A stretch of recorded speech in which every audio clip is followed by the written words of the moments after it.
Tanah bekas kuburan massal. Halo kawan-kawan Karam, balik lagi sama saya Mr. Randi di kanal Karam. Kali aja seram, malam ini, Mr. Randi bawa cerita horor yang dialami langsung sama kawan kita, Mas Heri, di daerah Brebes sekitar tahun 2018 lalu. Kejadian ini dialami Heri bersama dua teman dekatnya, Mas Yanto dan Mas Husni.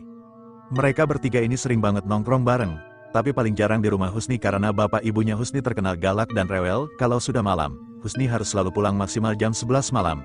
Namun, pada suatu malam Sabtu, karena bosan nongkrong di tempat yang itu-itu saja, Heri dan Yanto memutuskan untuk giliran main ke rumah Husni. Sekitar jam 8 atau 9 malam, Heri dan Yanto berangkat ke rumah Husni dengan bersepeda. Jalurnya agak memutar lewat jalan kampung. Sialnya, di jalur itu ada sebuah area makam yang terkenal sangat angker di kalangan warga.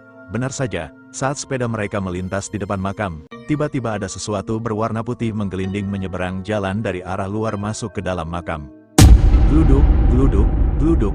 Heri yang di depan langsung mengerem mendadak sampai sepedanya ngepot di depan pintu makam yang saat itu pagarnya masih berupa tanaman setinggi dagu orang dewasa. Mereka nekat menengok ke arah dalam. Di sanalah jantung mereka mau copot. Ada sosok pocong berpakaian putih sedang berdiri bergoyang-goyang di balik tanaman pagar. Saking ketakutan, Heri dan Yanto berteriak histeris, menjatuhkan sepeda mereka begitu saja, lalu lari terbirit-birit sampai ke rumah Husni. Di rumah Husni, mereka menceritakan kejadian itu. Ibunya Husni sempat mengejek mereka karena takut padahal mereka berdua, tapi giliran sang ibu mau ke kamar mandi, malah minta diantar oleh bapaknya Husni. Di tengah obrolan, sekitar jam 9 lewat, seorang bapak-bapak tua tetangga Husni datang menuntun dua sepeda milik Heri dan Yanto yang tertinggal di kuburan. Bapak itu cuma bilang kalau hal begitu sudah biasa di makam tersebut. Singkat cerita, waktu menunjukkan jam 11 malam, Heri dan Yanto harus pulang. Mengingat trauma melihat pocong di depan makam tadi, Husni menyarankan agar mereka pulang lewat jalan pintas di belakang makam, yaitu sebuah jalan setapak yang membelah kebun pisang dan pepaya milik seorang warga bernama Pak Haji. Kata Husni, kalau siang jalan itu ramai dan jaraknya jauh lebih dekat. Akhirnya dengan modal nekat dan senter handphone, Heri dan Yanto berjalan melewati kebun tersebut. Suasana langsung berubah hening mencekam begitu mereka melewati jembatan bambu kecil di atas sungai yang dikelilingi pohon bambu. Hanya terdengar suara langkah kaki mereka sendiri yang menginjak dedaunan kering. Saat memasuki area pohon pepaya dan pisang, dari sudut mata, mereka melihat banyak bungkusan putih bergelantungan di pohon. Yanto menghibur diri dengan mengatakan itu mungkin buah pepaya atau pisang yang dibungkus kain, waring oleh warga agar tidak dimakan kalong, kelelawar besar, tapi suasananya terasa sangat ganjil. Tiba-tiba, terdengar suara gerak-gerik dari arah kiri mereka. Kresek, kresek, kresek. Pohon-pohon pepaya dan pisang itu mulai bergoyang hebat seolah ada sesuatu yang besar sedang mengocoknya. Padahal malam itu sama sekali tidak ada angin. Bungkusan-bungkusan putih yang tadinya mereka kira buah, perlahan-lahan membesar di depan mata. Yanto memberanikan diri melihat ke atas setelah membaca doa, dan badannya langsung kaku. Bungkusan putih yang menggelantung itu mulai menurunkan bagian bawahnya, memanjang, dan membentuk sosok-sosok pocong yang sempurna. Jumlahnya tidak main-main, mereka dikepung oleh lebih dari 20 pocong di dalam kebun gelap gulita itu. Saking histerisnya, Mas Heri sampai mengompol di celana. Begitu mereka mencoba lari, terdengar suara, duk, duk, duk, dari depan dan belakang. Pocong-pocong itu melompat dan bergerak mengejar mereka seolah mempersempit jalan. Karena lari memakai sarung dan terburu-buru, Heri dan Yanto sempat jatuh tersungkur. Ketika menengok ke belakang, puluhan pocong itu sedang merangsek maju mengejar mereka. Dengan sisa-sisa tenaga, mereka bangkit dan lari sekencang-kencangnya hingga mencapai batas pemukiman warga yang terang. Anehnya, puluhan pocong itu berhenti di satu titik batas kebun dan tidak mengejar sampai ke area rumah warga. Mereka pun langsung masuk ke rumah masing-masing yang kebetulan bersebelahan.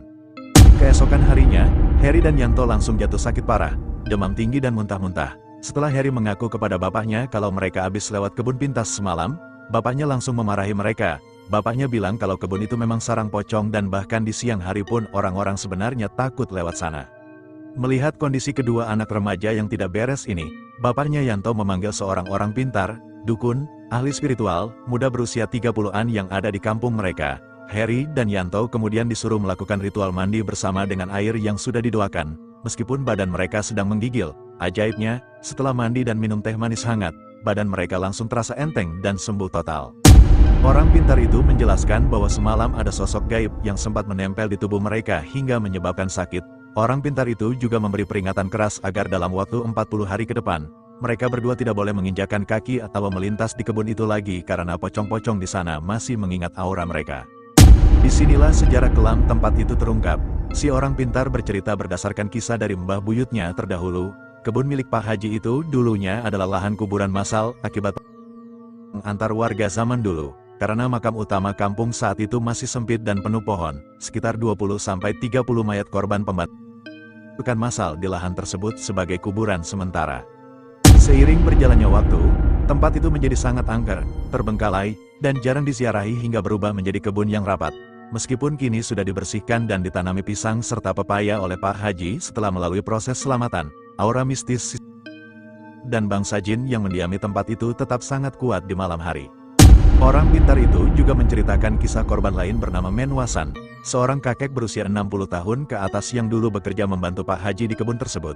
Suatu malam, karena penglihatannya sudah rabun, Menwasan mengira bungkusan putih di pohon adalah waring buah. Dia mendekat dan merabanya. Saat disentuh, teksturnya keras seperti kayu dan dibungkus kain kafan. Tiba-tiba bungkusan itu memanjang ke bawah dan bermutasi menjadi sosok pocong tepat di hadapannya. Menwasan yang kaget langsung kehabisan napas dan pingsan di tempat. Beberapa jam kemudian, sebelum subuh, Menwasan sempat terbangun. Namun begitu dia membuka mata, dia melihat dirinya sudah dikepung dan dikelilingi oleh puluhan pocong yang menatapnya. Karena dadanya langsung terasa sesak dan terlalu takut untuk bangun, Menwasan memilih pingsan lagi untuk kedua kalinya, lalu sengaja pura-pura tidur di tanah sampai pagi hari jam 6 ketika warga datang membangunkannya. Nah kawan-kawan, itulah kisah nyata dari Mas Heri di Brebes tentang kebun pocong yang ternyata merupakan tanah bekas kuburan massal. Makanya, kalau lewat tempat sepi malam-malam, mending lewat jalan utama saja walaupun memutar, daripada cari jalan pintas tapi malah ketemu mereka. Saya Mr. Randi dari Karam, Kali Aja Seram, pamit undur diri. Jaga kesehatan kawan-kawan semua. Dan sampai jumpa di cerita seram berikutnya.